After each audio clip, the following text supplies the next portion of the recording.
ஒரு ஊரில் ஒருத்தர் இருந்தான். ஒரு நாள் காலையில் எழுந்திரிச்சான். ஒரு 10 ரூபாய் எடுத்து சட்டை பையில் வச்சுக்கிட்டான். கடை தெருவுக்கு புறப்பட்டான். காய்கறி வாங்குறதுக்காக அவன் போகிறான். காய்கறி சந்தைக்கு போய் சேர்ந்தான். கத்திரிக்காய் 4 கிலோ கொடுங்கன்னா கொடுத்தாங்க. காசு கொடுக்கறதுக்காக சட்டை பையில் கையை விட்டான். பணத்தை காணும். 10 ரூபாய் சட்டை பையில் வச்சுக்கிட்டு தான் வந்தான். அது இப்போ அங்கே இல்லை. வழியில் எங்கேயும் அது விழுந்துட்டு போட்டிருக்கு. அல்லது யாராவது திருடர்கள் தெரியாமல் அதை எடுத்துக்கிட்டு போட்டாங்களா என்னன்னு தெரியல. எப்படியோ 10 ரூபாய் அவன் இழந்துட்டான். கையில் காசு இல்லை. அதனால் கத்திரிக்காயை திருப்பி கொடுத்துட்டு கவலையோட வீட்டுக்கு திரும்பி வந்தான். அதையே நினச்சிக்கிட்டு இருந்தான். அவனுக்கு துக்கம் அதிகமாக போச்சு. அழ ஆரம்பிச்சிட்டான். காய்கறிகள் வாங்கிட்டு வந்து ஆனந்தமாக சமைச்சு சாப்பிட்லாம்னு நினச்சோம். அது முடியாமல் போச்சேங்கிற கவலை அவனுக்கு. அதனால் அதை மறக்கவே முடியல. இது நடந்து கொஞ்ச நாள் ஆச்சு. அதே மனுஷன் இன்னொரு நாள் அதே மாதிரி புறப்பட்டான். பணத்தை எடுத்து பையில் வச்சுக்கிட்டான். காய்கறி சந்தையை நோக்கி போய்கிட்டு இருக்கிறான். இப்போ வழியில் ஒரு ஏழை பையனை பார்த்தான். தம்பி எங்கே போகிற அப்படின்னு கேட்டான். ஐயா பள்ளிக்கூடத்துக்கு போய்கிட்டு இருக்கிறேன் அவன். சரி அதுக்கே இவ்வளவு கவலையோடு போய்கிட்டுருக்கிற அப்படின்னு விசாரித்தான் அவன். ஐயா நான் ரொம்ப ஏழை, வீட்டில் வசதி இல்லை, பரீட்சைக்கு பணம் கட்டணும், இன்றைக்கி கடைசி நாள், என்ன செய்கிறதுன்னு தெரியலன்னா. இவன் பார்த்தான். தாங்கிட்ட இருக்கிற பணத்தை எடுத்து அந்த பையன்கிட்ட கொடுத்தான். இதை வச்சுக்கோ, உடனே பணத்தை கட்டு, நல்லா படி, பரீட்சை எழுது அப்படின்னு சொல்லிவிட்டு திரும்பி வந்துட்டான். வெறுங்கையோடு திரும்பி வந்தோம். வீட்டில் கேட்குறாங்க எங்கே காய்கறின்னு வழக்கம் போல் கேட்டாங்க. இவன் நடந்ததை சொன்னான். இப்போ வீட்டில் இருந்தவங்க அவங்ககிட்ட ஒரு கேள்வி கேட்டாங்க. ஏங்க இதே மாதிரி முன்னாடி ஒரு தடவை காய்கறி வாங்க போய் வெறுங்கையோடு திரும்பி வந்தீங்க, இப்போவும் வெறுங்கையோடு தான் திரும்பி வந்திருக்கிறீங்க. ஆனால் முன்னாடி வந்தப்போ வருத்தமாக இருந்தீங்க, இப்போ உங்கள் முகத்தில் வருத்தம் தெரியலையே அப்படின்னு கேட்டிருக்கிறான். அதாவது வீட்டில் இருக்கிறவங்க கேட்டாங்களாம். இப்போ அந்த மனுஷன் யோசிக்க ஆரம்பித்தானான். இந்த 2 நிகழ்வுகளுக்கு என்ன வித்தியாசம்? போன தடவை அவன் பணத்தை இழந்தான், இந்த தடவை அவன் பணத்தை இழந்திருக்கிறான். போன தடவை யாரோ திருடிட்டு போயிட்டாங்க, இந்த தடவை அவனாவே ஒரு பையன் பேரில் இறக்கப்பட்டு எடுத்து கொடுத்துருக்குறான். அன்னைக்கு பணம் போயிட்டுதேன்னு வருத்தமாக இருந்தது, இன்றைக்கி பணம் போனாலும் மனசுக்கு மகிழ்ச்சியாக இருக்குது, நிறைவாக இருக்குது. கொஞ்சம் யோசிச்சு பாருங்கள். பணத்தை இழந்தது மகிழ்ச்சிக்கோ வருத்தத்துக்கோ காரணமாக இருக்க முடியாது. அப்படின்னா வேற எது காரணம்? அன்றைக்கு பணத்தை இழந்துட்டேன்னு அழுதான், இன்றைக்கு பணத்தை இழந்தாலும் மகிழ்ச்சியாக இருக்கிறான். ஆகவே மகிழ்ச்சிக்கும் துக்கத்துக்கும் இழப்பு காரணம் அல்ல, இழப்பு பற்றிய நம்முடைய அறிவு தான் காரணம் அப்படிங்கிறது பெரியவர்களுடைய கருத்து. எந்த பொருளும் நமக்கு கவலையை உண்டு பண்ணுறதில்ல, அந்த பொருள் பேரில் நாம் வைக்கிற பற்று தான் கவலையை உண்டு பண்ணுது. பொருள்கள் நம்ம விட்டுட்டு போயிட்டா நாம் அழுதுகிட்டு இருக்கிறோம், நாமே அதுகளை விட்டுட்டு வந்துட்டா மகிழ்ச்சியாக இருக்கிறோம். இந்த உண்மையை புரிஞ்சுக்கிட்டு நம்முடைய வாழ்க்கையை நல்ல விதமாக அமைச்சிக்கணும். ஒரு ஆள் அழுதுகிட்டு இருந்தான். ஏன்டா அழுகுறேன்னு கேட்குறார் ஒருத்தர். இழக்கிறதுக்கு எதுவும் இல்லை அதனால் அழறேன்னா. என்னடா சொல்கிறேன்னார். கிட்ட வாங்க சொல்கிறேன்னா. இந்த மணி பர்ஸை வேற ஒருத்தன் பாக்கெட்லேருந்து திருடினேன், அப்புறம் தான் புரிஞ்சுது அவங்ககிட்ட இழக்கிறதுக்கு எதுவும் இல்லைங்கிறது. ஆமாங்க இது காலி பர்ஸு, அதனால் இப்போ அழுதுகிட்டு இருக்கிறேன், திருடியும் பிரயோஜனம் இல்லை அப்படின்னு சொல்லிவிட்டு அழுதானா.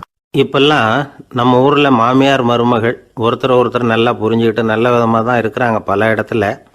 அதனால் நான் இப்போ சொல்ல போகிற கதையை கேட்டுவிட்டு இந்த காலத்தில் அவ்வளவு மோசமாக யார் சார் நடந்துக்கிறாங்க அப்படின்னு கேட்டு யாரும் சண்டைக்கு வரக்கூடாது. இன்னொரு உண்மையையும் சொல்லிவிடுறேன். அதாவது இந்த கதையை நமக்கு எழுதி அனுப்பி இருக்கிறதே கொஞ்ச நாளில் மருமகளாகவும் அதுக்கப்புறம் கொஞ்ச காலத்தில் மாமியாராகவும் ஆக போகிற ஒரு நேயர் தான். சரி இந்த கதைக்கு வருவோம். அதாவது ஒரு சின்ன குடும்பம், அந்த வீட்டில் மாமியார் ஆட்சி, அவங்க வச்சது தான் சட்டம். பிள்ளையாண்டான் எப்படின்னா அம்மா சொல்கிறதையும் கேட்டுக்குவான், மனைவி சொல்கிறதையும் கேட்டுக்குவான், நமக்கு என்னத்துக்கு வம்புங்கிற டைப்பு.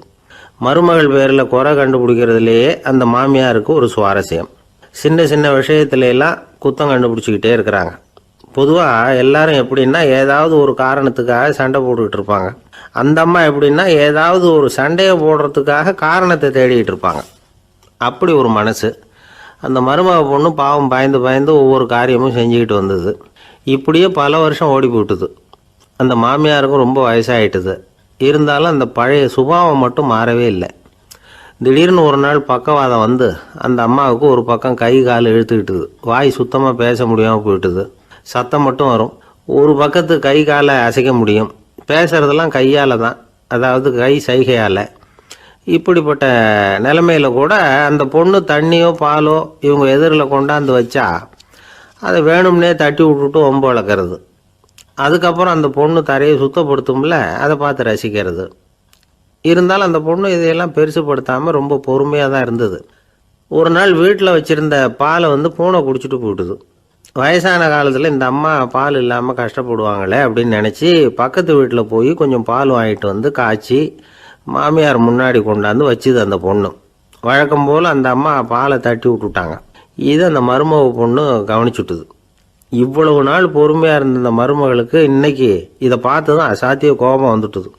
கதவுக்கு பக்கத்தில் சாத்தி வச்சுருந்த உலக்கையை எடுத்து மாமியார் தலையில் போட அது குறி தவறி கழுத்தில் பட அந்த அம்மா கழுத்தை பிடிச்சிக்கிட்டு ஊன்னு கத்த இந்த பொண்ணு ஒன்றும் அலட்டிக்காமல் உலக்கையை எடுத்து மறுபடியும் கதவு பக்கம் சாத்தி வச்சுட்டு அது பாட்டுக்கு நடந்து போயிட்டுது. இருந்தாலும் மனசுக்குள்ளே லேசாக ஒரு பயம். கணவன் வீட்டுக்கு வந்ததும் என்ன விஷயம்னு கேட்டால் எப்படி சமாளிக்கிறது. அன்னைக்குன்னு பார்த்து ரொம்ப நேரம் கழித்து வீடு வந்து சேர்ந்தான் கணவன். உடனே அந்த அம்மா புகார் பண்ண ஆரம்பிச்சுட்டுது. பேச்சு தான் வராத, அதனால் ஒரு பக்கத்து கையால் சைகை காட்டுது. கதவுக்கு பக்கத்தில் இருந்த உலக்க பக்கமாக கையை நீட்டி காட்டி அப்படியே அந்த கையை தன் கழுத்துக்கு பின்பக்கமாக சுற்றி காட்டி நாக்கை வெளியில் நீட்டி நடந்த விஷயத்தை புரிய வைக்கிறதுக்கு முயற்சி பண்ணுது. இவனுக்கு ஒன்றும் புரியல. என்ன சொல்கிறாங்க அம்மா அப்படின்னு மனைவிகிட்ட கேட்குறான். அதுக்கு அந்த பொண்ணு ரொம்ப புத்திசாலித்தனமா, என்னங்க உங்கள் அம்மா சொல்கிறது உங்களுக்கு இன்னும் புரியலையா?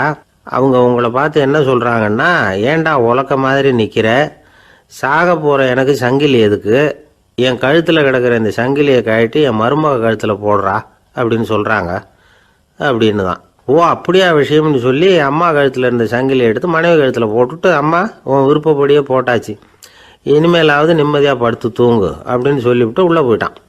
பார்த்தீங்களா கதையை? அதனால தான் மாமியார்கள் சைகை காட்டுறதுன்னா கூட இனிமேல் ஜாக்கிரதையாக இருக்கணும். இந்த உலகத்தில் உண்மையாகவே வேதாந்தம் பேசுகிறவங்களும் உண்டு, உள்ளுக்குள்ளே வேற மாதிரி இருந்துக்கிட்டு வெளியில் வேதாந்தம் பேசுகிறவங்களும் உண்டு. ஒரு ஆள் இருந்தார்.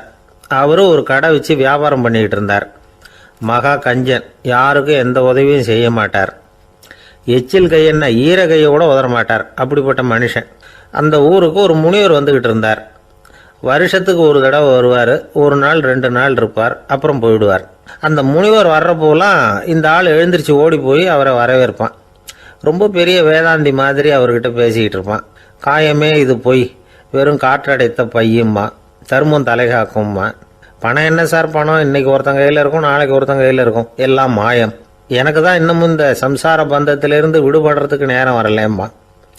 அந்த முனிவரும் இந்த ஆள் இப்படி சொல்கிறத கேட்ட உடனே, ஏப்பா அப்படி சொல்கிற, இப்போ கூட நீ சரின்னு சொல்லு, உனக்கு தீட்சை கொடுத்து இதிலிருந்து விடுபடுற ஞானத்தை போதிக்கிறேன் பார்.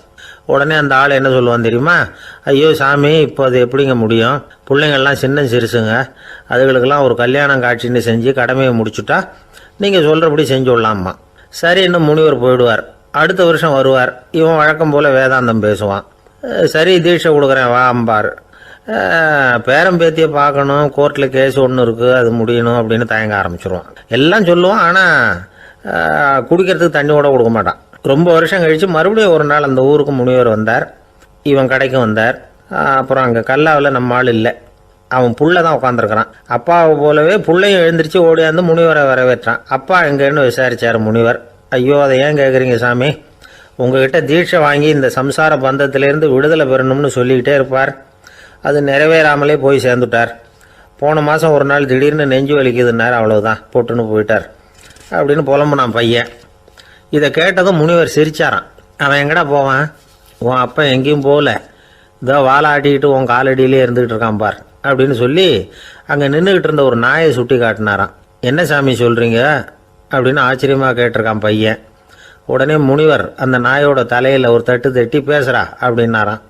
உடனே அந்த நாய் வேதாந்தம் பேச ஆரம்பிச்சுட்டு தான். காயமே இது போய் வெறும் காற்றடைத்த பை அப்படின்னு தான். முனிவர் சொன்னார், அடே இப்போவும் ஒன்றும் கெட்டு போகல, நீ விரும்புனா சொல்லு, உனக்கு தீட்சை கொடுத்து என் பின்னாடியே அழைச்சிட்டு போயிடுறேன், அங்கே அழைச்சிட்டு போய் உனக்கு ஞானத்தை போதிக்கிறேன், வர்றியா அப்படின்னு கேட்டிருக்கார். உடனே அந்த நாய் சொல்லிச்சான், ஐயோ அதை ஏன் கேட்குறீங்க சாமி, நான் உண்ணாமல் தின்னாமல் ஏராளமான சொத்து சேர்த்து வச்சுட்டேன், என் பிள்ளைங்க அதோட பெருமை தெரியாமல் ராத்திரி நேரம்லாம் கதவை திறந்து போட்டுட்டு தூங்கிடுவாங்க, அதனால் இப்படி நாயாக பிறந்து ராத்திரி பகலாக சுற்றி சுற்றி காவல் காத்துக்கிட்டு கிடக்கிறேன், இப்போ எப்படி சாமி வர முடியும் அப்படின்னு கேட்டுதான். அறியாமையிலேயே சுகம் கண்டு இப்படி இருக்கிற ஆளுங்களுக்கு எப்படி விடுதலை கிடைக்கும், எப்போ விடுதலை கிடைக்கும் அப்படின்னு கேட்குறார் தசாவதானி, திருக்குறள் பேர் ராமையா. அவர் கேட்குறது நியாயம் தானே. இந்த காலத்து பையன் ஒருத்தன் அப்பா கிட்ட சொன்னான், அப்பா இன்றைக்கி நான் ரூபா மிச்சப்படுத்தி விட்டேன் அப்படின்னு நானும். அப்படியா, என்னடா பண்ணேன்னு கேட்டிருக்கார் அப்பா. டவுன் பஸ்ஸில் ஏறாமல் அது பின்னாடியே ஓடியாந்தேன், ரூபா மிச்சம்தானே அப்படின்றான். அட பாவி, ஒரு ஆட்டோ பின்னாடி ஓடியாந்துருந்தா 10 ரூபா மிச்சமாயிருக்குமே, வேஸ்ட் பண்ணிட்டியே அப்படின்னாராம் அந்த அப்பா.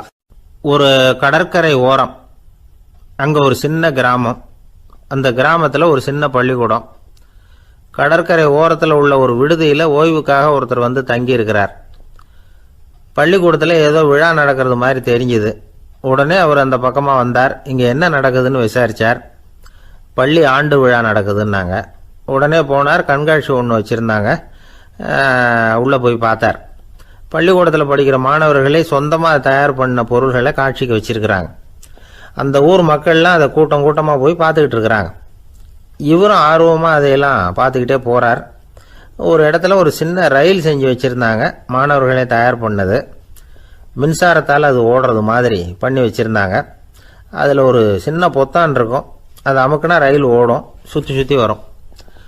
மாணவர்கள் எதிரில் நின்று அதுக்கு விளக்கம் கொடுத்துக்கிட்டு இருக்கிறாங்க. இவர் அதை கவனித்தார். ரயில் ஓடுறத பார்த்தார். அங்கே நின்றுக்கிட்டு இருந்த மாணவர்கள்கிட்ட விளையாட்டாக கேட்டார், ஏப்பா இந்த ரயில் எதனால் ஓடுது அப்படின்னு கேட்டார் இவர். சக்தியினால் ஓடுது அப்படின்னாங்க மாணவர்கள். அது என்ன சக்தின்னு கேட்டார். அதுக்கு பேர் மின்சாரம் அப்படின்னாங்க. சரி, நீங்கள் மின்சாரத்தை பார்த்துருக்குறீங்களா அப்படின்னார். நாங்கள் பார்த்தது இல்லைங்க, ஆனால் இதை செய்யறதுக்கு எங்களுக்கு உதவி பண்ண ஆசிரியர் ஒரு பட்டதாரி, ஒரு கால் அவர் பார்த்துருக்கலாம் அப்படின்னாங்க. அவர் எங்கே இருக்காருன்னு கேட்டார். இதோ அழைச்சிட்டு வர்றோம்னு ஓடினாங்க. அவர் அழைச்சிட்டு வந்தாங்க. அவர்கிட்ட ஒரு பெரியவர் கேட்டார், மின்சாரத்தை நீங்கள் பார்த்துருக்குறீங்களா அப்படின்னு. மின்சாரத்தை பார்க்குறதாவது நான் பார்த்ததே இல்லை. நான் பார்த்தது அது செயல்படுற விதத்தை தான். அது விளக்கை வந்து எரிய வைக்குது, ரயிலை ஓட வைக்குது, இது மாதிரி எத்தனையோ எந்திரங்களை வந்து செயல்பட வைக்குது. ஆனால் உண்மையிலேயே அது என்னன்னு எனக்கு தெரியாது. ஒருவேளை இந்த பள்ளிக்கூடத்து தலைமை ஆசிரியருக்கு தெரிஞ்சிருக்கலாம், ஏன்னா அவர் ஒரு மேல்நிலை பட்டதாரி அப்படின்னாராம் அவர். சரின்னு போய் தலைமை ஆசிரியரை கூப்பிட்டுக்கிட்டு வந்தாங்க. அவர்கிட்டையும் இதே கேள்வியை கேட்டாராம் அவர். மன்னிக்கணும், இந்த கேள்வியை இதுவரைக்கும் யாரும் என்கிட்ட கேட்டதில்லை. சக்தியை யாரும் பார்க்க முடியாது, ஆனால் அது செயல்படும் விதத்தை தான் பார்க்க முடியும் அப்படின்னாராம் அவர். இப்போ இதுவரைக்கும் கேட்டுக்கிட்டு இருந்த பெரியவர் சிரித்தார். சிரிச்சுட்டு சொன்னாராம், சரி அதுக்காக ஒன்றும் கவலைப்படாதீங்க, என்னுடைய பெயர் தாமஸ் ஆல்வா எடிசன் அப்படின்னாராம். இதை கேட்டதும் அங்கே இருந்தவங்களுக்கெல்லாம் அதிர்ச்சி, ஆச்சரியம். என்னது, நீங்கள் தானே எடிசன்? நீங்கள் எவ்வளவு மின்சார கருவிகளை உண்டாக்கி இருக்கிறீங்க, நீங்களா இந்த கேள்வியை கேட்டது அப்படின்னாங்களாம். ஆமாம், நான் தான் கேட்குறேன், ஏன்னா நானே மின்சாரத்தை பார்த்தது கிடையாது அப்படின்னாராம் அவர். அன்புங்கிறது இப்படிப்பட்டது தாங்கிறார் ஓஷோ. அன்புங்கிறது நம்ம உடற்கூறு அமைப்பில் இல்லை, அது நம்ம உடம்புல உள்ள சுத்த சக்தியின் வெளிப்பாடு. அதை உணரத்தான் முடியுமே தவிர பார்க்க முடியாது. அன்பே உன்னை வந்து நான் என் இருதயத்தில் வச்சிருக்கிறேன் அப்படின்னுலாம் சொல்லுவான். இதெல்லாம் சும்மா. இது வந்து டாக்டர்கள் சொல்கிற இருதயம் கிடையாது. அது வந்து ரத்தத்தை தள்ளுகிற ஒரு கருவி, அவ்வளவுதான். ஞானிகள் சொல்லுகிற இதயம் வேற, அது கண்ணுக்கு புலப்படாத ஒரு சக்தி. என்னுடைய இதயம் ரொம்ப விசாலமானது சார் அப்படின்னார் ஒருத்தர். அப்படிங்களான்னு ரொம்ப மரியாதையா, ஆமாங்க டாக்டர் அப்படி தான் சொல்கிறார், கொஞ்சம் வீங்கி போய் பெருசாக இருக்குதான் அப்படின்னார். ஒரே ஒரு ஊரில் ஒரு அம்மா இருந்தாங்க. அந்த அம்மாவுக்கு ஒரே ஒரு பிள்ளையாண்டான். அவனுக்கு ரொம்ப அக்கறையோடு கல்யாணம் பண்ணி வச்சாங்க. கல்யாணம் முடிஞ்சதும் மருமக பொண்ணு வீட்டுக்கு வந்து சேர்ந்தது. அப்பாடா என் கடமை முடிஞ்சுது, இனிமேல் அக்கடான்னு எங்கேயாவது ஒரு மூலையில் படுத்து கிடக்கலாம் அப்படின்னு நினச்சாங்க அந்த அம்மா. ஆனால் நினைக்கிறபடி எங்கே நடக்குது? அதுக்கப்புறம் தான் பிரச்சனையே ஆரம்பமாச்சு. மருமகள் குணம் சரியில்லை, ஒரு மாதிரி. அந்த பொண்ணு வீட்டுக்கு வந்ததுமே முதல் வேலையாக மாமியாரை பார்த்து, அதுதான் நான் வந்துட்டேன்ல, இனிமேல் உங்களுக்கு என்ன வேலைங்க, புறப்பட வேண்டியது தானே, காசி ராமேஸ்வரம்னு எங்கேயாவது போங்க அப்படின்னுட்டு தான். மாமியார் பார்த்தாங்க, கொஞ்சம் யோசனை பண்ணாங்க. இந்த பாருமா, நீ இப்படி சொல்கிறதுக்கு முன்னாடியே வீட்டை விட்டு புறப்படணுங்கிற முடிவுக்கு நான் வந்துட்டேன். வீட்டை மட்டும் இல்லை, இந்த உலகத்தை விட்டே கூட போகிறதுக்கு தயாராக இருக்கிறேன். ஆனால் ஒரே ஒரு விஷயத்துக்காக என் உயிரை கையில் பிடிச்சிக்கிட்டு இருக்கிறேன் அப்படின்னாங்களாம். என்ன விஷயம்னு கேட்டது இந்த மருமக பொண்ணு. வேற ஒன்றும் இல்லை, என் பிள்ளைக்கு கல்யாணம் பண்ணி வச்சுட்டேன். ஒரு பேர புள்ள பிறந்து அதை என் கண்ணால் பார்த்துட்டேன்னா நான் எங்கே வேணும்னாலும் போகிறதுக்கு தயாராக இருக்கிறேன் அப்படின்னாங்களாம் அந்த மாமியார். மாமியார் இப்படி சொல்கிறதுலேயும் நியாயம் இருக்கிறதாக பட்டுது அந்த பொண்ணுக்கு. சரி அப்படியே இருந்து பார்த்துட்டு போகலாம் அப்படின்னு அனுமதி கொடுத்தது. கொஞ்ச காலத்தில் ஒரு பேரன் பிறந்தான். அந்த அம்மாவும் பேரனை கண்ணால் பார்த்துட்டாங்க. சரி, பேரனை பார்த்தாச்சுல்ல, இனிமேல் புறப்பட வேண்டியது தானே அப்படின்னது மருமக பொண்ணு. மாமியார் பார்த்தாங்க. நீ சொல்கிறது சரிதாம்மா, அதில் ஒன்றும் தப்பு இல்லை. என்னோட பேரன் உங்களை அம்மா அப்பான்னு கூப்பிடுறத என் காது குளிர கேட்டுட்டு போயிடுறேனே அப்படின்னாங்களாம். சரி, அந்த ஆசையை நிறைவேறட்டும் அப்படின்னு காத்துக்கிட்டு இருந்தாங்க. பேரன் வளர்ந்தான், நடந்தான், பள்ளிக்கூடம் போனால், பெரியவனானான். மருமக பொண்ணு மறுபடியும் மாமியாரை விரட்ட ஆரம்பிச்சுட்டுது, இன்னும் புறப்புள்ளையான்னு. இதை பாருமா, இது வரைக்கும் இருந்துட்டேன். பேரனோட கல்யாணத்தையும் கண்ணால் பார்த்தா தான் இந்த கட்டை வேகும் போல் இருக்குது அப்படின்னு சொல்லி ஒரு மாதிரியாக பேச ஆரம்பித்தாங்க. இதுவும் நியாயமான ஆசையாக தான் படுது அப்படின்னு அது யோசிச்சிருக்கு அந்த பொண்ணு. சரின்னு அதுக்கும் ஒத்துக்கிட்டது. உடனே பேரனுடைய கல்யாணமும் முடிஞ்சது ஒரு வழியாக. இனிமேல் ஒரு நொடி கூட இங்கே இருக்கக்கூடாது, புறப்படுங்க அப்படின்னு மாமியாரை விரட்டிச்சான் அந்த பொண்ணு. இப்போ அந்த மாமியார் தன்னோட மருமகளை பார்த்து சொல்கிறாங்க, இதோ கிளம்பிட்டேம்மா, என் மூட்டை முடிச்செல்லாம் கட்டிக்கிட்டேன், புறப்பட்டுவிட்டேன். அப்படியே நீயும் உன் துணிமணிகளை மூட்டை கட்டிக்கிட்டு கிளம்பிடும், என்னோட சேர்ந்து 2 பேருமா சேர்ந்து போயிடலாம் அப்படின்னாங்களாம். அந்த பொண்ணு முழிக்குது. முழிக்காதே, உனக்கும் ஒரு மருமக வந்துட்டா, இனிமேல் நீயும் ஒரு மாமியார் தானே, உனக்கும் இனிமேல் இங்கே வேலை இல்லை, புறப்படு அப்படின்னாங்களாம். அப்போ தான் அந்த பொண்ணு சிந்திக்க ஆரம்பிச்சு தான், தன்னோட தவறு புரிஞ்சுதான். இந்த தகவலை கேட்டுக்கிட்டு இருக்கிற மருமகள்லாம் இதை பற்றி கொஞ்சம் யோசித்து பார்க்கணுங்கிறதுக்காகத்தான் இதை சொல்கிறோம் மாமியார்கள் சார்பாக. கொஞ்ச நாளைக்கு முன்னாடி ஒரு பொண்ணை பார்த்து பேசுகிற சந்தர்ப்பம் கிடைச்சிது ஒரு கல்யாண வீட்டில். அந்த பொண்ணு சொல்லிச்சு, சார் எனக்கு கல்யாணம் ஆகி 15 வருஷம் ஆகுது, நான் மாமியார்கிட்ட சண்டை போட்டதே இல்லை அப்படின்னு ரொம்ப அடக்கமாக சொல்லிச்சு. அது எப்படிம்மா சாத்தியமாச்சுன்னு கேட்டோம். எனக்கு கல்யாணம் ஆகி 15 வருஷம்தான் ஆச்சு, ஆனால் என் மாமியார் செத்து போய் 20 வருஷத்துக்கு மேலே ஆயிட்டுது அப்படின்னுது. லோகமானிய பாலகங்காதர திலகர் இருந்தார்ல, அவருக்கு 15 வயசுலேயே கல்யாணம் நடந்துதான். மனைவி பேர் தபிபாய். ரொம்ப பெரிய குடும்பத்து பொண்ணு, நல்ல குணம். அவங்க குடும்பம் நடத்திக்கிட்டு இருக்கிறாங்க. அந்த காலத்தில் திருடர்கள் பயம் அதிகம். இந்த காலத்தில் மட்டும் என்னன்னு கேட்குறீங்களா? நீங்கள் கேட்குறது நியாயம்தான். இருந்தாலும் இந்த காலத்து திருடனுக்கும் அந்த காலத்து திருடனுக்கும் ஒரு முக்கியமான வித்தியாசம் உண்டு. அதாவது அந்த காலத்து திருடன்லாம் நியாயம் அநியாயம் பார்க்குறது உண்டு, இந்த காலத்தில் அப்படி பார்க்குறது இல்லை. அந்த காலத்தில் திருட வர்றவங்கள்ட்ட கூட ஒரு தார்மீக உணர்வு உண்டாம். அதாவது அப்போ உள்ள கொள்ளைக்காரங்க எதை களவாடினாலும் சரி, அரிசியை மட்டும் களவாடுறது இல்லையா, அப்படி ஒரு கொள்கை. அதனால் பாருங்கள், அந்த காலத்து பெண்கள் நகை நட்டுகளை பத்திரமா வைக்கணும்னா பெட்டியில் வைக்கிறது இல்லை, அரிசி பானையில் போட்டு வச்சு விடுறது. இப்போல்லாம் பேங்க்கில் சேஃப்டி லாக்கர்னு இருக்குல்ல, அது மாதிரி அந்த காலத்தில் சேஃப்டி லாக்கருங்கிறது அரிசி பானை.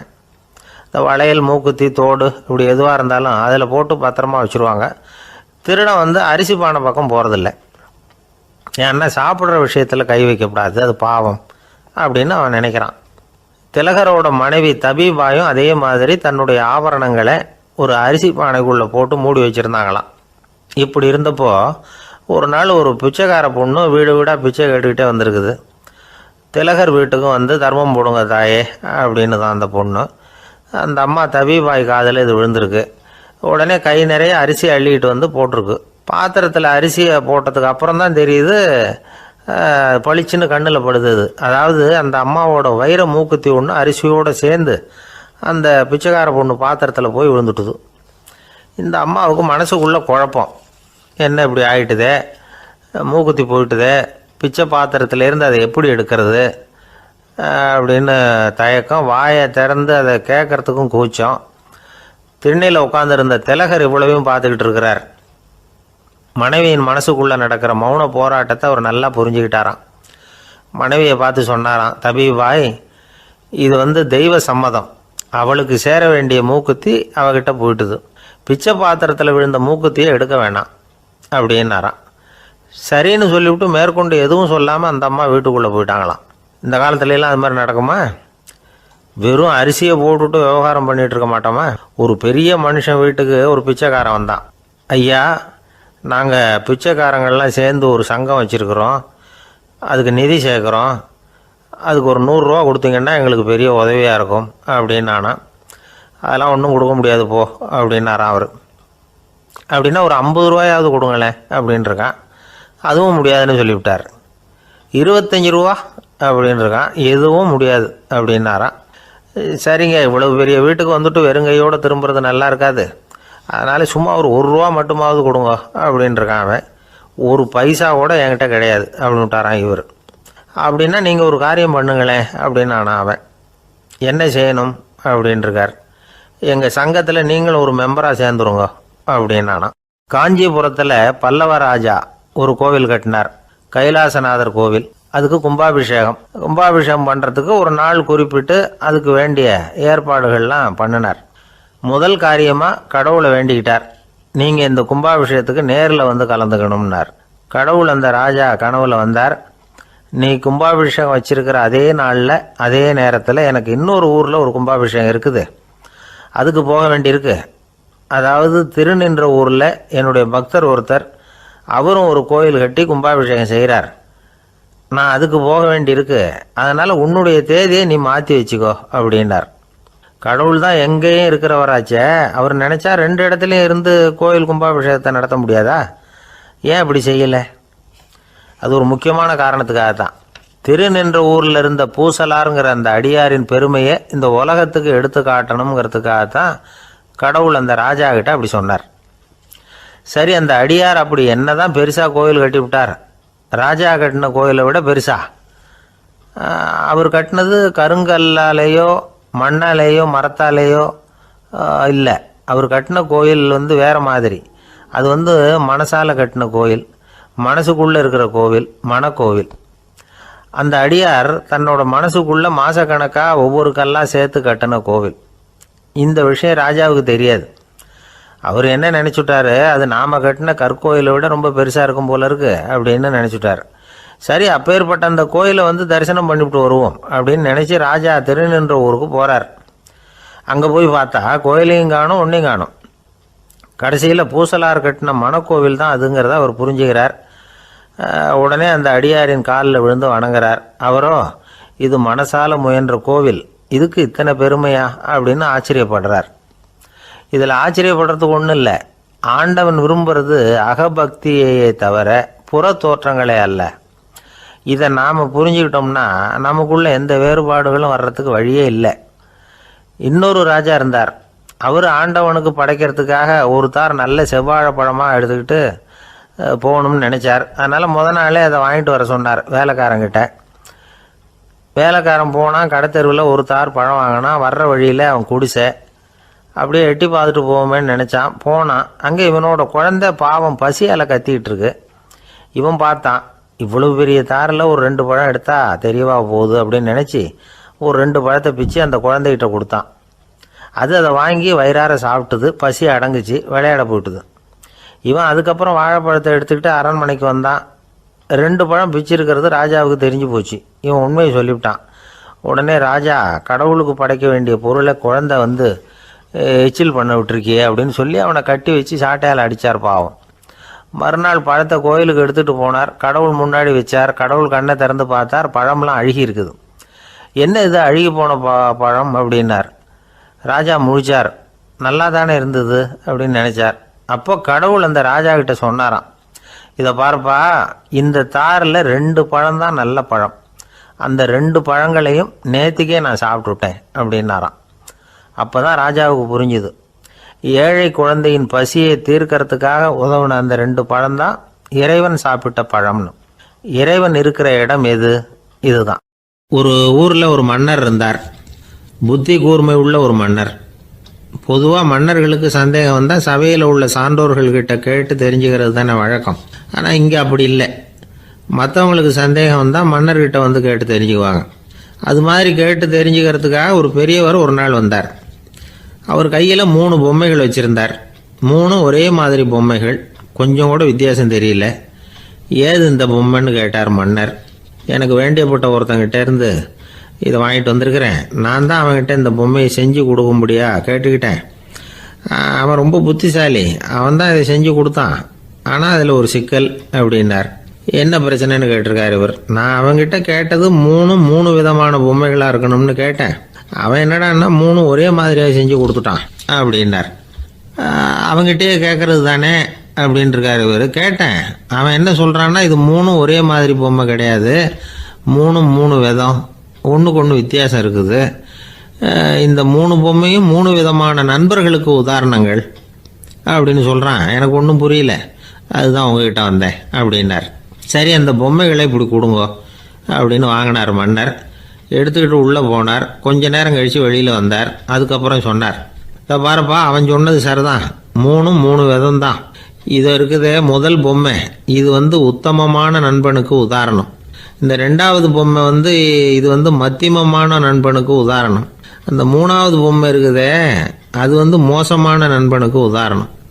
இதை செஞ்சவன் உண்மையிலேயே பெரிய அறிவாளி தான் அப்படின்னாராம். வந்தவருக்கு ஒன்றும் புரியல. பார்த்தா ஒன்றும் வித்தியாசம் தெரியலையே அப்படின்னு அவன் குழம்பி போய் நிற்கிறான். இப்போது அந்த மன்னர் விளக்கம் கொடுக்குறார். அந்த 3 பொம்மையையும் எடுத்து முன்னாடி வச்சார். ஒரு மெல்லிய கம்பியை கையில் எடுத்தார். அந்த முதல் பொம்மை காதில் விட்டார். கொஞ்ச தூரம் உள்ளே போய் அப்படியே நின்றுட்டுது அந்த கம்பி. அப்புறம் 2வது பொம்மை காதில் அந்த கம்பியை விட்டார். அந்த கம்பி என்னாச்சுன்னா அப்படியே அது வாய் வழியாக வெளில வந்தது. 3வது பொம்மை காதில் கம்பியை செலுத்தினார். அது நேராக இன்னொரு காது வழியாக வெளியில் வந்தது. இப்போ இந்த முதல் வகை இருக்குதே, அது மாதிரியான நண்பர்கள் எப்படி தெரியுமா? நம்ம கஷ்டத்தை அவங்கக்கிட்ட சொன்னால் பேசாமல் கேட்டுக்குவாங்க. வெளியில் அதை யாருக்கிட்டையும் சொல்லிகிட்டு இருக்க மாட்டாங்க. வெளியில் தெரியாமல் நமக்கு உதவி பண்ணுவாங்க. செஞ்சுட்டு அதை நான் தான் செஞ்சேன்னு சொல்லிகிட்டு இருக்க மாட்டாங்க. அதுதான் கம்பி ஒரு காது வழியாக போய் உள்ளேயே நின்றுட்டுது. 2வது பொம்மையில் கம்பி என்னாச்சு, ஒரு காது வழியாக போய் வாய் வழியாக வெளியில் வருது. இது மாதிரியான நண்பர்கள்கிட்ட நாம் கஷ்டத்தை சொன்னால் அதை அவங்க 4 பேர்கிட்ட போய் சொல்லி நமக்காக உதவி கேட்பாங்க. நமக்குன்னு கேட்டு வாங்கி அதை நம்மகிட்ட கொண்டுகிட்டு கொடுப்பாங்க. இவங்க மத்தியமமான நண்பர்கள். 3வது பொம்மையில் ஒரு காது வழியாக செலுத்துகிற கம்பி இன்னொரு காது வழியாக வெளியில் வந்துடுது. இது மாதிரியான நண்பர்கள்கிட்ட நம்ம கஷ்டத்தை சொன்னால் அவங்க காது கொடுத்து கேட்குறது மாதிரி நடிப்பாங்க. அப்படியே இன்னொரு காது வழியாக அதை வெளில விட்டுருவாங்க. அதை பற்றி கவலைப்பட மாட்டாங்க. இதுதான் இந்த பொம்மைகளுக்குள்ளே இருக்கிற வித்தியாசம் அப்படின்னு விளக்கம் கொடுத்தாராம் மன்னர். படிக்கிற பிள்ளைங்கள்லேயும் இது மாதிரி 3 வகை உண்டு. சில பேர் காதால் வாங்கி மனசில் வச்சுக்குவான். சில பேர் காதால் வாங்கி பேனாவால் எழுதி விடுவான். சில பேர் ஒரு காதால் வாங்கி இன்னொரு காதால் வெளியில் விட்டுருவான். ஒரு பையன் வகுப்பில் ஆசிரியர் பாடம் நடத்தும் பொழுது தலையை வேகமாக ஆட்டி ஆட்டி கேட்பானான்.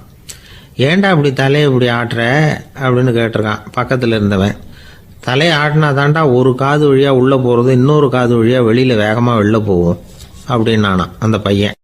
இந்த உலகத்தில் மனுஷன் எவ்வளவோ தவறுகள் செய்கிறான். அதுக்கெல்லாம் என்ன காரணம்? அதை பற்றின ஆராய்ச்சி தான் இன்றைக்கி. இதுக்கு ஆராய்ச்சி என்னத்துக்கு, அது தெரிஞ்ச விஷயம் தானே அப்படின்னு நீங்கள் நினைக்கலாம். ஆனால் அப்படி அலட்சியமாக இந்த விஷயத்தை விட்டுறக்கூடாது. பொதுவாக எல்லோரும் நினைக்கலாம் எது சரி எது தவறு அப்படின்னு தெரியாததுனால தான் மனுஷன் தப்பு பண்ணுறான் அப்படின்னு. ஆனால் அப்படி சொல்லிட முடியாது. மனுஷன் தெரிஞ்சே தான் தவறுகள் பண்ணுறான். இப்போ உதாரணத்துக்கு ஒரு சாலையில் இடது பக்கம் போக வேண்டிய ஒருத்தர் நடுக்கோட்டை தாண்டி வலது பக்கமாக வண்டியை ஓட்டிகிட்டு போகிறாருன்னு வச்சுக்கோங்க. என்னப்பா இது தப்பு இல்லையா அப்படின்னு அவர்கிட்ட கேட்டால், அதெல்லாம் எனக்கு தெரியும், நீ உன் வேலையை பார்த்துட்டு போ அப்படிம்பார். வலது பக்கமாக போகிறது தப்புன்னு தெரிஞ்சே தான் அவர் அப்படி செய்கிறார், அப்படி போகிறார். பெரிய உத்தியோகத்தில் இருக்கிறவங்க கூட லஞ்சம் வாங்குறாங்க. அவங்களுக்கெல்லாம் லஞ்சம் வாங்குறது தப்புன்னு தெரியலன்னு அர்த்தம். திருடுறது தப்புன்னு தெரியாமலாம் மனுஷன் திருடுறான். நல்லாவே தெரியும். நீங்கள் வேணும்னா கேட்டு பாருங்கள், வேறு வழி இல்லை அதனால தான் திருடுறேன்பா. திருடுறது ஒரு புண்ணியமான காரியம்னு திருடனே கூட சொல்ல மாட்டான். திருடுறது தவறுங்கிறது திருடனுக்கு தெரியும் அப்படிங்கிறத விளக்கிறதுக்காக ஒரு பெரியவர் ஒரு கதை சொன்னார். அதாவது 2 திருடர்கள் 2 பேரும் சேர்ந்து ஒரு வீட்டுக்கு போய் ஒரு 10,000 ரூபாயை திருடிட்டு வந்துடுறாங்க. ஒரு காட்டு வழியாக வந்துக்கிட்டு இருக்கிறாங்க. இன்னும் விடியல. 2 பேருக்கும் தூக்கம் கண்ணை சுற்றுது. சரி, இப்படியே ஒரு மரத்தடியில் படுத்து தூங்குவோம், காலையில் விடிஞ்சதும் இந்த பணத்தை 2 பேரும் பங்கு போட்டுக்குவோம் அப்படின்னு முடிவு பண்ணுறாங்க. அதே மாதிரி படுத்து தூங்குறாங்க. நடு ராத்திரியில் ஒரு திருடன் முழிச்சிக்கிறான். விடிகிற வரைக்கும் காத்துக்கிட்டு இருந்தால் 5,000 ரூபா தான் கிடைக்கும், இப்போவே கம்பி நீட்டினா 10,000 ரூபா கிடைக்கும் அப்படின்னு யோசித்து பார்த்துட்டு ஒரு முடிவுக்கு வந்தான். மெதுவாக அந்த 10,000த்தையும் சுருட்டிக்கிட்டு அடுத்தவனுக்கு தெரியாமல் ஓடி போயிட்டான். விடியுது. அடுத்தவன் எழுந்திரிச்சு பார்க்குறான். பணத்தையும் காணலை, பாகஸ்தனையும் காணலை. இந்த திருடன் அந்த திருடனை திட்டுறான். திருட்டு பய, அயோக்கிய பய, இப்படி அநியாயமாக கிளப்பிட்டு போட்டானே அப்படிங்கிறான். இதுலேருந்து என்ன தெரியுது? தெரியாமல் எடுத்துக்கிட்டு போகிறது திருட்டு, அயோக்கியத்தனம், அநியாயம் அப்படிங்கிறது இவனுக்கு தெரிஞ்சிருக்குது. அதனால தான் அடுத்தவனை பார்த்து இப்படி திட்டுறான். அதனால் தெரியாததுனால மனுஷன் தவறு பண்ணுறான்னு சொல்கிறது சரியில்லை. அப்படின்னா மனுஷன் பண்ணுற தவறுகளுக்கு உண்மையான காரணம் தான் என்ன? இதே சந்தேகம் அர்ஜுனனுக்கும் வந்துதான். அதனால தான் அவன் வந்து பகவானை பார்த்து கேட்குறான், மனுஷன் வந்து தன் விருப்பத்துக்கு விரோதமாக ஏதோ ஒரு சக்தியினால பலாத்காரமாக இழுக்கப்பட்டது மாதிரி பாவம் பண்ணுறானே, அந்த சக்தி என்ன அப்படின்னு கேட்குறான். இதுக்கு பகவான் பதில் சொல்கிறார், காமமும் குரோதமும் தான் அந்த சக்திகள், அதாவது ஆசையும் சினமும். இது ரெண்டும் உன்னுடைய எதிரிகள் அப்படிங்கிறத புரிஞ்சுக்கோ அப்படிங்கிறார். இன்னமும் நுணுக்கமாக பார்த்தா காமத்தினுடைய மறு உருவங்கள் தான் குரோதமும் லோபமும். ஆசை நிறைவேறலைன்னா குரோதம், அதாவது கோபம். ஆசை நிறைவேறிட்டதுன்னா லோபம், அதாவது பேராசை. பாவத்தை கண்ட்ரோல் பண்ணணும்னா அதுக்கு மெயின் சுவிட்ச் எது அப்படிங்கிறது இப்போ தான் தெரியுது. அதுக்கு மனுஷன் தெரிஞ்சே தான் தவறு பண்ணுறான் அப்படின்னு பேசிக்கிட்டோமே.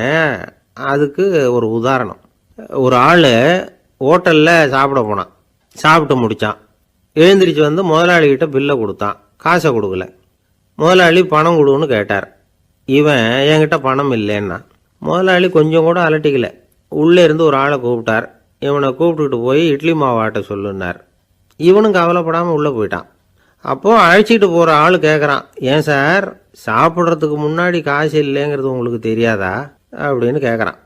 தெரியும், காசு இல்லைங்கிறதும் தெரியும், காசு இல்லாமல் சாப்பிட்டா மாவாட்டணுங்கிறதும் தெரியும் அப்படின்னா அந்த ஆள். அப்படின்னா நீங்கள் உங்கள் வீட்லேயே சாப்பிட்ருக்கலாமே அப்படின்னு கேட்குறான் அவன். அதுக்கு இவர் சொல்கிறாரு, அது எப்படி, அங்கே சாப்பிட்டாலும் நான் இதே வேலையை தானே செய்ய வேண்டியிருக்கும் அப்படின்னாராம். ஒரு ஊரில் ஒரு பெரிய செல்வந்தர் இருந்தார். பணத்துக்கு பஞ்சம் இல்லை. அதனால் இந்த உலகத்தில் முடியாத காரியம் எதுவும் இல்லைன்னு நினச்சார். பணம் இருந்தாலே அந்த நினப்பு தானாக வந்துடும். அதனால் இவரும் அப்படி நினச்சதில் ஒன்றும் தப்பு இல்லை. அந்த ஊருக்கு குருநானக் ஒரு தடவை வந்தார். அவருக்கு இந்த செல்வந்தர் ரொம்ப பிரமாதமாக ஒரு வரவேற்பு கொடுத்தார். ஊர் எல்லையிலேயே எங்கள் வீட்டுக்கு வந்து விருந்து சாப்பிட்டுட்டு போகணும்னு கேட்டுக்கிட்டார். அவரும் சரின்னு ஒத்துக்கிட்டார். உடனே தன்னுடைய பங்களாவில் ஒரு பெரிய விருந்துக்கு ஏற்பாடு பண்ணார். குருநானக்கை அழைச்சிட்டு வீட்டுக்கு போனார், உட்கார வச்சார். ஐயா, நான் இந்த ஊர்லேயே ரொம்ப பெரிய வசதி உள்ளவன், என்னால் எல்லாம் முடியும், உங்களுக்காக நான் என்ன செய்யணும்னு சொல்லுங்கள், எதுவாக இருந்தாலும் பரவாயில்ல, எவ்வளவு செலவானாலும் பரவாயில்ல, என்னால் செய்ய முடியும், என்ன செய்யணும்னு சொல்லுங்கள், அது போதும், நான் செய்கிறேன் அப்படின்னு நான் ரொம்ப பணிவா. இதை கேட்டதும் குருநானக் சிந்திச்சார் கொஞ்ச நேரம். அதுக்கப்புறம் தன்னோட சட்டை பைக்குள்ளே கையை விட்டு ஒரு பழைய ஊசி ஒன்று எடுத்தார். அந்த செல்வந்தர்கிட்ட கொடுத்தார். இதை பாருங்கள், இவ்வளவு தூரம் நீங்கள் கேட்கறதுனால சொல்கிறேன், எனக்கு நீங்கள் செய்ய வேண்டிய உதவி இதுதான்னார். ஊசியை கையில் வாங்கிக்கிட்டு இதை என்ன செய்யணும்னு சொல்லுங்க அப்படின்னார் அவர். நீங்கள் செய்ய வேண்டியது என்னென்னா, இந்த ஊசியை பத்திரமா வச்சிருக்கணும். நாம் 2 பேரும் இறந்து போனதுக்கு பின்னாடி இன்னொரு உலகத்தில் நாம் சந்திக்கக்கூடிய வாய்ப்பு இருக்குது. அப்போ இந்த ஊசியை என்கிட்ட கொண்டாந்து கொடுக்கணும். இதுதான் நீங்கள் எனக்காக செய்ய வேண்டிய உதவி அப்படின்னார் குருநானக் லேசாக சிரிச்சுக்கிட்டே. இதை கேட்ட உடனே இந்த பெரியவர் முழிக்க ஆரம்பிச்சிட்டார். அது எப்படிங்க, நான் சாகிறப்ப எப்படி இந்த ஊசியை எடுத்துக்கிட்டு இன்னொரு உலகத்துக்கு வர முடியும்னார்.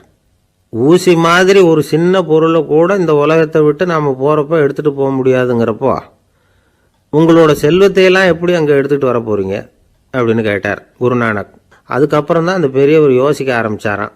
குருநானக் சொல்கிறார், இதை பாருங்கள், நாம் செய்கிற நல்லது கெட்டது தான் கடைசி வரைக்கும் நம்ம கூட இருக்கும். அடுத்தவங்க நல்லா இருக்கணுங்கிறதுக்காக பொருளை செலவு செய்யணும், அப்படி செய்யலைன்னா எந்த பிரயோஜனமும் இல்லை அப்படின்னார். அதுக்கப்புறம் தான் அந்த செல்வந்தரின் அறிவு கண் திறந்து தான். உடனே குருநானக்கை வணங்கினார். ஐயா, என்கிட்ட இருந்த ஆணவம் போயிட்டுது, இனிமேல் என்கிட்ட இருக்கிற செல்வத்தை நல்ல வழியில் செலவழிப்பேன் அப்படின்னாராம். நம்மக்கிட்ட இருக்கிற பணம் எப்பவும் நம்ம கூடவே வந்துக்கிட்டு இருக்காதுங்கிறதுக்கு இது ஒரு உதாரணம். அதுக்காக நாம் பணம் சேர்க்கறத பற்றி கவலைப்பட வேண்டியதில்லை, பேசாமல் படுத்து தூங்கிக்கிட்டு இருந்தால் போதும் அப்படின்னு இதுக்கு அர்த்தம் பண்ணிக்கப்படாது. முறையான வழியில் பணம் சேர்க்கணும், அதை முறையான வழியில் செலவு பண்ணணும். அதனால் ஏற்படக்கூடிய மன நிறைவு இருக்குது பாருங்கள், அது அனுபவித்தவங்களுக்கு தான் தெரியும். சொர்க்கத்துக்கு போகிறவங்க இங்கேருந்து பணத்தை எடுத்துகிட்டு போக முடியாது, ஆனால் நம்ம செல்வத்தை இங்கே மற்றவங்களுக்கு பயன்பட செய்யுது, அதனால் ஏற்படுற புண்ணியம் இருக்குது பாருங்கள், அதை எடுத்துகிட்டு போக முடியுமா. இதுதான் ஆன்மீகவாதிகள்லாம் சொல்கிற கருத்து. ஜான் நியூட்டன் ஒருத்தர், அவர் சொன்னார், நான் எப்போவாவது சொர்க்கத்துக்கு போய் சேர்ந்தேன்னா அங்கே 3 அதிசயங்களை பார்ப்பேன்னார். என்னன்னு கேட்டாங்க. நான் யார் யார் இருக்க மாட்டாங்கன்னு நினச்சிக்கிட்டு இருந்தானோ அவங்களில் சில பேர் அங்கே இருப்பாங்க, அது ஒரு பெரிய அதிசயம்னார். சரி, அடுத்தது என்ன? 2வது அதிசயம் என்னன்னா, அங்கே இருப்பாங்கன்னு நான் எதிர்பார்த்த சில பேர் அங்கே இருக்க மாட்டாங்க அப்படின்னார். சரி, 3வது பெரிய ஆச்சரியம் என்ன அப்படின்னா, நான் அங்கே இருக்க பாருங்க, அதுதான் அந்த மூணாவது அதிசயம் அப்படின்னாராம். இன்பம் துன்பம் இது ரெண்டும் சேர்ந்தது தான் வாழ்க்கை. இது எல்லாரும் சொல்லிகிட்டு இருக்கிற ஒரு உண்மை. அது சரி, இது ரெண்டும் வர்றதுக்கு என்ன காரணம்? துறவி ஒருத்தர் யோசித்து பார்த்துருக்கார். இன்ப துன்பம் தோன்றுவதற்கு முக்கியமாக 6 காரணங்கள் உண்டு அப்படிங்கிறார் அவர். அது என்னங்கிறத நாமளும் தெரிஞ்சு வச்சுக்குவோமே. இப்போ முதல் காரணம் சுயநலம்.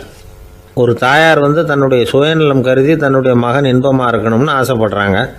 மகனும் அப்படியே ஆசைப்படுறான். அதனால் தாயாரின் இன்ப துன்பங்களை பார்த்துட்டு மகனும் இன்ப துன்பம் அடையிறான். அந்த அம்மாவுக்கும் அதே நிலைமை தான். ரெண்டாவது காரணம் உறவு. நான் துறவியான பிறகு கூட உறவுங்கிற காரணத்தினால தான் தாயாருடைய சுக துக்கங்களை கண்டு நானும் சுக துக்கம் அடைகிறேன். என் தாயாருடைய நிலைமையும் இதுதான் அப்படிங்கிறார் ஒரு துறவி. மூணாவது காரணம் என்னென்னா அறிமுகம். எனக்கு அறிமுகமான ஒருத்தரை ரயில் நிலையத்தில் சந்திக்கிறேன். அவர் தன்னுடைய பணப்பையை எங்கேயோ தொலைச்சி விட்டு வருத்தப்பட்டுக்கிட்டு இருக்கிறார். நானும் வருத்தப்படுறேன். அந்த சமயத்தில் யாரோ ஒருத்தர் இதுதானே அவங்க பணப்பை அப்படின்னு சொல்லி கொண்டாந்து நீட்டுறார். பணப்பையை தொலைச்சவர் சந்தோஷப்படுறார், நானும் சந்தோஷப்படுறேன். இது அந்த துறவி சொல்கிற அனுபவம். நாலாவது காரணம் என்னென்னா கருணை. எனக்கு முன்னே தெரியாத ஒருத்தனை யாரோ ஒருத்தன் அடித்து காயப்படுத்தி போடுறான். கருணை காரணமாக நான் அதுக்காக துக்கப்படுறேன். அஞ்சாவது காரணம் எதையும் நம்புறது. ஒரு பசுமாட்டை ஒரு முரணை அடிச்சுக்கிட்டு இருக்கிறான் அப்படின்னு ஒருத்தர் நம்மகிட்ட சொல்கிறாருன்னு வைங்க, உடனே நான் துக்கப்படுறேன். இன்னொருத்தர் அந்த முரணனை போலீஸ்காரங்க பிடிச்சிட்டு போயிட்டாங்கன்னு சொல்கிறாரு, நான் உடனே சந்தோஷப்படுறேன். மூணாவதாக ஒருத்தர் முதல் 2 பேரும் சொன்னது பொய்யுங்கிறார். அப்போ நான் இன்ப துன்பம் ரெண்டுமே இல்லாமல் நிம்மதியாக இருக்கிறேன். இது ஒரு விதம். அடுத்தது 6வது காரணம் என்னென்னா தன்மயமாகுதல். ஒரு நாவல் படிச்சுக்கிட்டு இருக்கிறோம், அதில் வர்ற பாத்திரங்களோட நாம் ஒன்றி போயிடுறோம். அதில் வர்ற பாத்திரங்கள் சிரிச்சுதுன்னா நாமளும் சிரிக்கிறோம், அது அழுதுன்னா நாமளும் அழறோம். அதெல்லாம் அந்த துறவி சொல்கிற அனுபவ உண்மைகள்.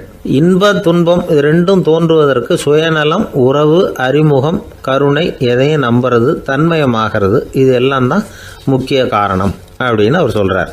ஆகக்கூடி ஒட்டு மொத்தமாக யோசனை பண்ணி பார்த்தா பிற பொருள்கள் மீது பற்றுதல் காரணமாக தான் நாம் இன்ப துன்பம் அடையிறோம் அப்படிங்கிறத புரிஞ்சிக்க முடியுது. மனுஷன் இன்ப துன்பம் அடையிறதுக்கு 7வது காரணம் கூட ஒன்று உண்டு அப்படின்னு சொல்லிகிட்டே வந்தார் ஒருத்தர். அது என்ன அப்படின்னு கேட்டோம். அதுதான் சார் இந்த நீங்கள் சொல்லிட்டு வர்ற இன்று ஒரு தகவல்னார். எப்படி சொல்கிறீங்கன்னு கேட்டோம். இன்று ஒரு தகவல் கேட்க ஆரம்பிக்கிறப்போ மனசில் இன்பம், ஆரம்பித்த உடனே இது ஏற்கனவே கேட்ட சமாச்சாரமாச்சே அப்படின்னு நினைக்கிறப்போ துன்பம் அப்படின்னு அதுக்கு ஒரு விளக்கம் கொடுத்தார் அவர். வயிறு பசிக்குதேங்கிறது சிலரோட கவலை, வயிறு பசிக்க மாட்டேங்குதே அப்படிங்கிறது சில பேரோட கவலை. 2 விதமான கவலைக்கும் வயிறு தான் காரணமாக இருக்குது. வயிறு பசிச்சதுன்னா அது இயற்கை, வயிறு பசிக்கலைன்னா அது வியாதி. ஆனால் பசியையும் நாம் பசிப்பிணி அப்படின்னு தான் சொல்லுவோம். என்ன காரணம்? வியாதியை போக்க வேண்டியது எவ்வளவு முக்கியமோ அதை விட முக்கியம் பசியை போக்க வேண்டியது. ஒரு சமுதாயத்தில் பசிப்பிணியே இருக்கக்கூடாது, அதுதான் நல்ல சமுதாயம். பசியை போக்கணும்னா சாப்பாடு போடணும், பசியின்மையை போக்கணும்னா வைத்தியம்தான் பண்ணணும்.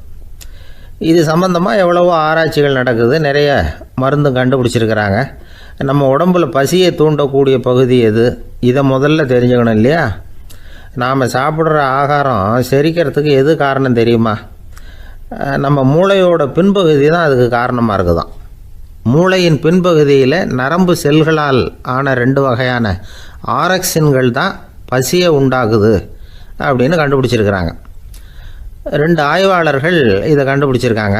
அவங்க 2 பேரும் டெக்சாஸ் பல்கலைக்கழகத்தில் ஹார்வர்டு ஹக்ஸ் மருத்துவ கல்வி நிலையத்தில் பணிபுரிகிறவங்களாம்.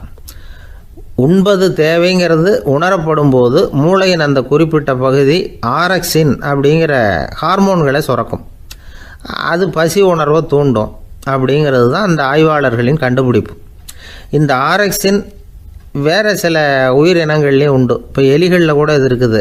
அதனால் எலிகளை வச்சு இது சம்மந்தமாக ஆராய்ச்சி பண்ணாங்க. எலிகள் உடம்பில் ஆரக்சினை செலுத்தி பார்த்தாங்க. உடனே என்னாச்சு தெரியுமா? அந்த எலியெல்லாம் பசியால் துடிக்க ஆரம்பிச்சுட்டுது. எதையாவது தின்னு பசியை தீர்த்தா போதுங்கிற அளவுக்கு அந்த எலிகள்லாம் அல்லாட ஆரம்பிச்சுட்டுது. இயல்பாக சாதாரணமாக அந்த எலிகள் எவ்வளவு சாப்பிடுமோ அது மாதிரி 8 முதல் 10 மடங்கு அதிகமான ஆகாரத்தை 1 மணி நேரத்துக்குள்ளே சாப்பிட்டு தீர்த்துட்டு தான். சில எலிகளின் மூளையில் இந்த ஆரக்சின் அளவை கட்டுப்படுத்தி பார்த்துருக்குறாங்க. உடனே என்னாச்சு தெரியுமா, அதெல்லாம் சாப்பாட்டை கண்டா முகத்தை திருப்பிட்டு போக ஆரம்பிச்சுட்டு தான். அந்த எலிகளுக்கு பசி எடுக்கலையா. இந்த ஆராய்ச்சியின் அடிப்படையில் பசியை எடுக்காமல் இருக்கிற மனிதர்களுக்கும் பசியை தூண்ட முடியும் அப்படின்னு சொல்லி ஆராய்ச்சியாளர்கள் தெரிவிச்சிருக்கிறாங்க. ஆக ஆரக்சின் தான் பசிக்கு காரணம்ங்கிறது தெரிஞ்சு போச்சு. சரி, இந்த ஆரக்சின் அப்படின்னா என்ன? அது ஒரு கிரேக்க சொல். அதுக்கு பசின்னு அர்த்தம். நம்ம ஆளுங்களுக்கெல்லாம் பசியை தூண்டுறதுக்கு மருந்து தேவையில்லை, பசியை குறைக்கிறதுக்கு தான் மருந்து தேவை. ஒரு அம்மா டாக்டரை தேடி வந்தாங்களாம். டாக்டர், எங்கள் வீட்டுக்காரருக்கு திடீர்னு அகோர பசி, நிறைய சமைச்சு போடுறேன், அவ்வளவையும் சாப்பிட்டுட்டு கீழே கிடக்கிற குப்பை கூலங்களையும் எடுத்து சாப்பிட ஆரம்பிச்சுட்றார், என்னன்னு கவனித்து பாருங்கள் அப்படின்னாங்களாம். எவ்வளோ நாளாக அப்படி இருக்குதுன்னு கேட்டிருக்காரு டாக்டர். 1 வாரமாக அப்படி இருக்குதுன்னாங்களாம். இவ்வளவு நாளாக ஏன் சும்மா இருந்தீங்க, ஆரம்பத்திலே இங்கே அழைச்சிட்டு வர வேண்டியது தானே அப்படின்னாரான் டாக்டர். அது ஒன்றும் இல்லை டாக்டர், வீடு பூரா சுத்தமாகட்டுமேன்னு பார்த்துக்கிட்டு இருந்தேன் அப்படின்னாங்களாம் அந்த அம்மா. ஒரு மாணவனை பார்த்தேன். என்ன தம்பி படிப்புலாம் எப்படி இருக்குது அப்படின்னு விசாரித்தேன். அவன் ரொம்ப அழுத்துக்கிட்டான். நான் நல்லா தான் சார் படிக்கிறேன், இருந்தாலும் புத்தியில் சரியாக ஏற மாட்டேங்குது சார் அப்படின்னா. சரி, இவனும் நம்ம ரகம்தான் அப்படின்னு சொல்லி முடிவு பண்ணிக்கிட்டோம். கல்வி கற்கக்கூடிய ஒரு மாணவன் சம்பந்தப்படுற புத்திகள் பல வகை. அதை பற்றி ஒரு பெரியவர் விளக்கி இருக்கிறார்.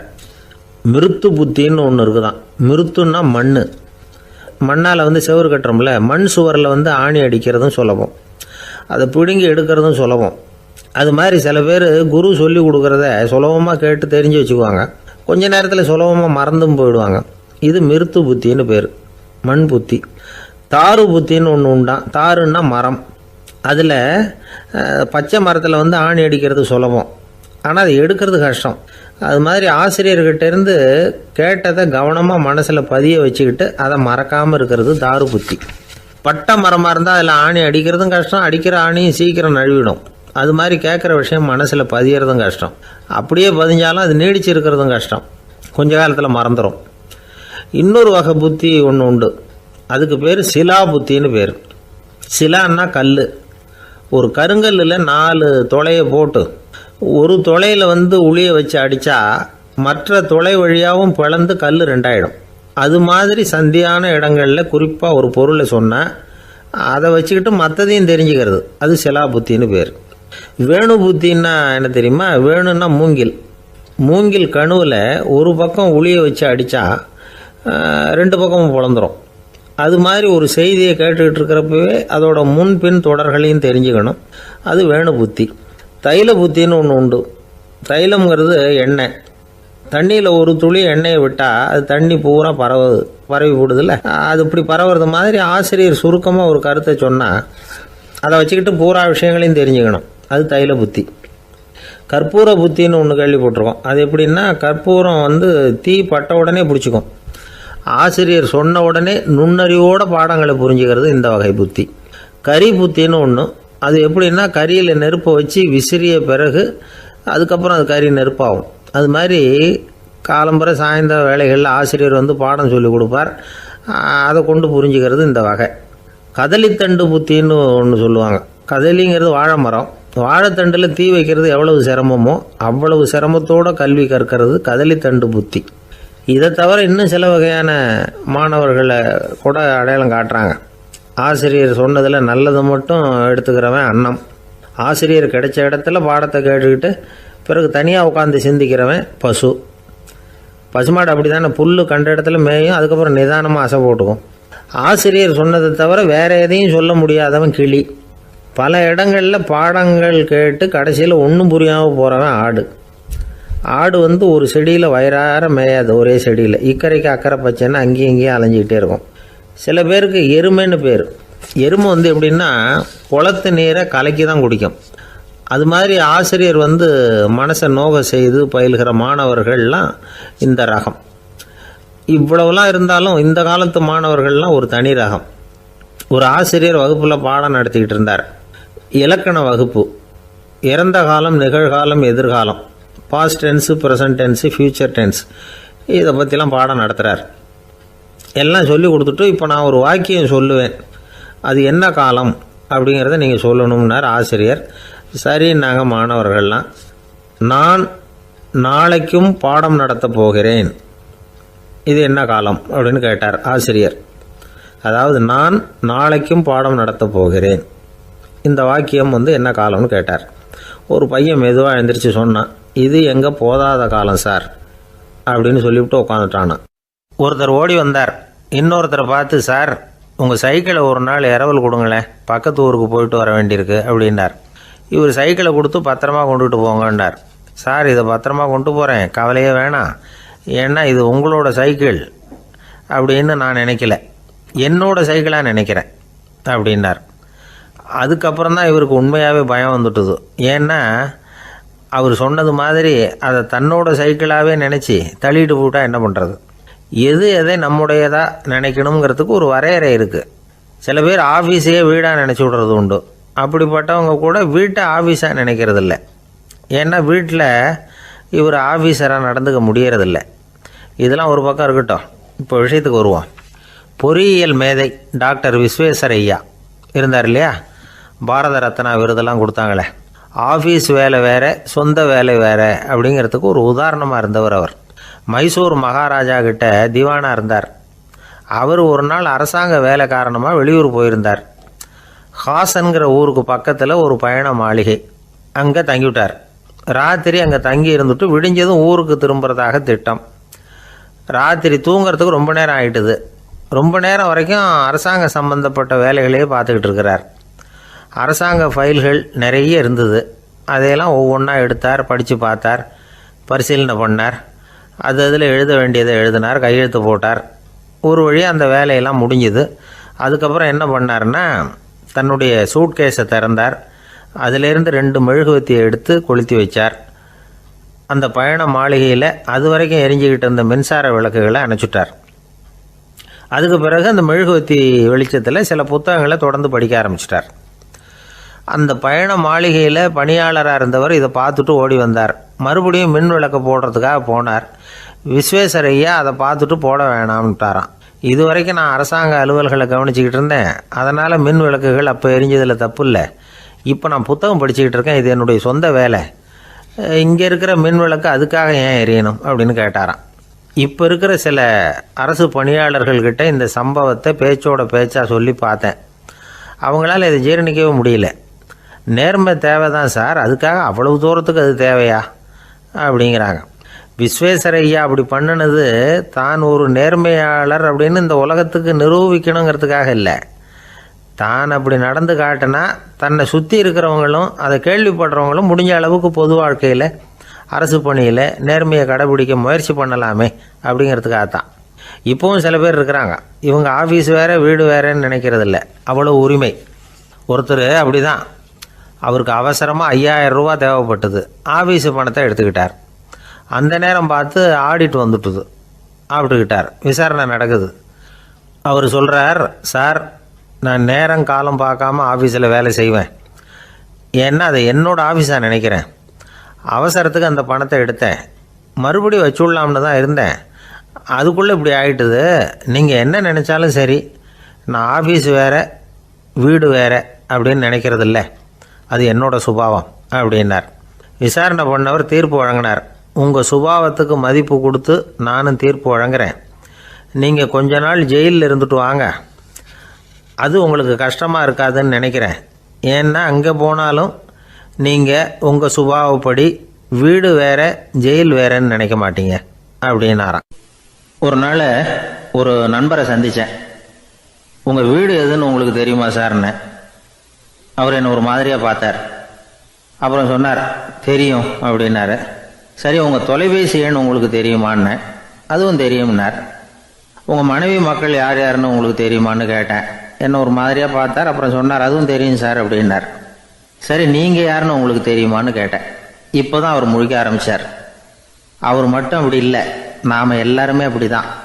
எதிரில் நிற்கிறது யாருங்கிறது தெரியும், நாம் யாருன்னு நமக்கு தெரியாது. உண்மையிலேயே நாம் யார்? இந்த கேள்விக்கான பதிலை தான் வாழ்க்கை பூரா நாம் தேடிட்டு இருக்கிறோம். புத்தர் என்ன சொல்கிறார் தெரியுமா? நீங்கள் கடவுளை பற்றி கவலைப்பட தேவையில்லை, உங்களை பற்றின கவலை உங்களுக்கு இருந்தால் போதும் அப்படிங்கிறார். நான் யார், எனக்கு ஏன் இந்த கவலை அப்படின்னு உங்களை நீங்களே கேட்டுக்குங்க அப்படிங்கிறார். நாம் ஏன் கடவுளை படைத்தோம்? அது ஒரு நழுவல் முயற்சியாம். அதாவது தன்னிடமிருந்து தானே தப்பிக்கிற ஒரு முயற்சியாம். இப்படி தான் அதை சொல்கிறாங்க அறிஞர்கள்லாம். மக்கள் பொய்யான பிரச்சனைகளில் ஆர்வமாக இருக்கிறாங்க. அதுக்கு தீர்வு காணவும் முயற்சி பண்ணுறாங்க. கடவுளை பற்றி விவாதிக்க எல்லாருக்கும் விருப்பம். தன்னுடைய சுயம் பற்றிய பிரஜையே இருக்கிறதில்ல. ஆகக்கூடிய விஷயம் என்னென்னா, கடவுள் சமாளிப்புக்கு பயன்படுத்தப்படுகிறார். மனவியல் என்ன சொல்லுது தெரியுமா? கடவுள், சொர்க்கம், மறுபிறவி இதை பற்றிலாம் பேச ஆரம்பிக்கிறவங்க யார் தெரியுமா? போருக்கு போகிறவன், துன்பத்தில் சிக்கி கஷ்டப்படுறவன், நோய் படுக்கையில் விழுந்தவன், இவங்க தான். நாம் அனுபவத்திலே பார்க்குறோமே இதையெல்லாம். கடவுளை துணைக்கு கூப்பிடுறவங்க யாருன்னு கவனித்து பாருங்கள். பரீட்சை எழுத போகிறவன், வேலை தேடி அலையிறவன், பண நெருக்கடியில் இருக்கிறவன், விபத்தில் சிக்கிக்கிட்டவன், இவங்கெல்லாம் தான். தேர்வில் வெற்றி பெற்றதும் அவரை துணைக்கு கூப்பிடுறதில்ல, வேலை கிடைச்சதும் அவர் துணை தேவைப்படுறதில்ல. ஏன் இப்படி? கொஞ்சம் யோசனை பண்ணி பாருங்கள். துன்பம் வருகிற போது அந்த துன்பத்தை தவிர்க்க வேண்டிய நிலையில் அதிலிருந்து நழுவி போகிறதுக்காக பிரார்த்தனை தேவைப்படுது. எல்லாம் நல்லபடியாக நடக்கிறப்போ பிரார்த்தனை செய்யறதில்ல. புத்தருடைய வழி என்ன தெரியுமா? அந்த வழியில் கடவுளும் கிடையாது, பிரார்த்தனையும் கிடையாது. புத்தர் செய்தது இதைத்தான். அதாவது கடவுள்கிட்ட இருந்து மனிதனையும், மனிதன்கிட்ட இருந்து கடவுளையும் அவர் விடுவித்தார். புத்த மதம் என்ன சொல்லுது தெரியுமா? கடவுள் பிரச்சனை அல்ல, மனிதன்தான் உண்மையான பிரச்சனை அப்படின்னு சொல்லுது. உங்களை நீங்கள் நல்லா தெரிஞ்சுக்கிட்டா போதும், நீங்களே கடவுள் ஆயிடுவீங்க அப்படிங்கிறது தான் புத்த மதம். அதனால் நமக்கு தேவை உள்முக பயணம். நான் யார் அப்படிங்கிற கேள்வியோட உள்ளே போகணும். அங்கே போனால் தான் தெரியும் நான் அப்படின்னு அங்கே யாருமே இல்லைங்கிறது. இதெல்லாம் புத்தர் சொல்லுகிற ஒரு தத்துவம். தத்துவம்னு சொன்னாவே நமக்கெல்லாம் அதை புரிஞ்சுக்கிறது கஷ்டம்தான். நம்ம பொறுத்த வரைக்கும் தத்துவங்கிறதுல 2 வகை உண்டு. ஒன்று தத்துவம், இன்னொன்று மகா தத்துவம். தத்துவம்னா என்ன தெரியுமா? கேட்குறவங்களுக்கு புரியக்கூடாது, அதுதான் தத்துவம்.